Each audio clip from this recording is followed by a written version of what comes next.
Mga katrops, welcome back ulit kayo sa aking channel Sports React PH at ngayon na ay pag-uusapan natin ang balitang minamalas na daw po ngayon Jamal Murray sa Team Canada sa Olympics.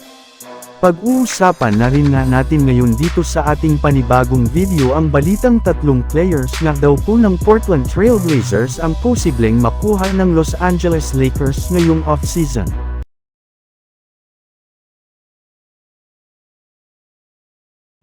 Isa na nga mga katrops, ang Canada sa mga kupunan na opisyal ng pasok sa quarterfinals ng Paris Olympics sa pagdamana nila sa katatapos pa lang na group stage ng kompetisyon.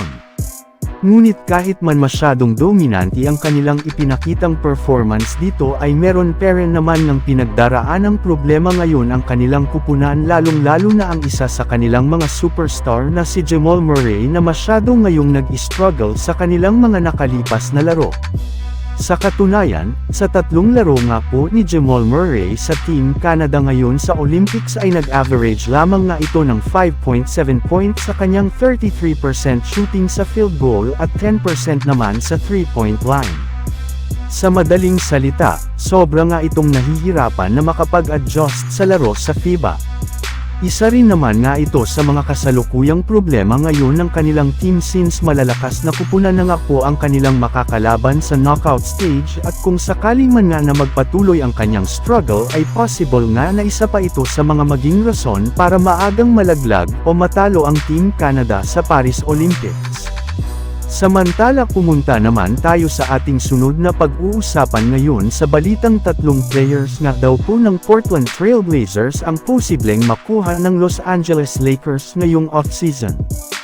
Ayun nga mga katrops, sa inilabas na balita ng isang NBA insider mula sa Portland Trail Blazers, isa na nga daw po ang kanilang mga kupunan sa mga tinatawag na seller sa kalagitnaan ngayon ng off-season. Meaning, plano na nga nila na i-trade ang ilan sa kanilang mga mahahalagang players kagaya na lamang nina Jerami Grant at Anfernee Simons.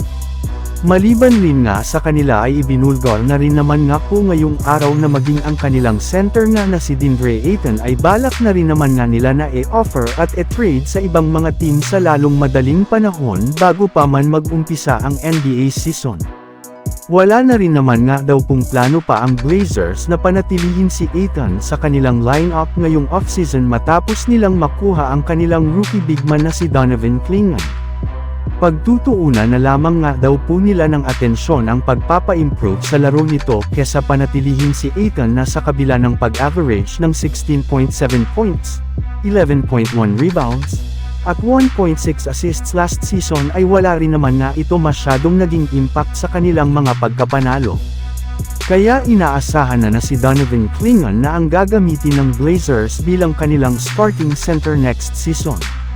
Sa madaling salita, hindi lang nga isa o dalawa ang posibleng makuha ng Lakers sa trade mula sa Blazers kundi tatlong manlalaro nga ang pwede nila ditong pagpilian ngayong off-season. So yun lang nga mga katrops ang handog ko sa inyong storya ngayong araw. Sana nag-enjoy kayo. Please like and subscribe my YouTube channel Sports React PH para sa iba pang storya at update patungkol sa NBA. Kita-kits muli sa ating susunod na video.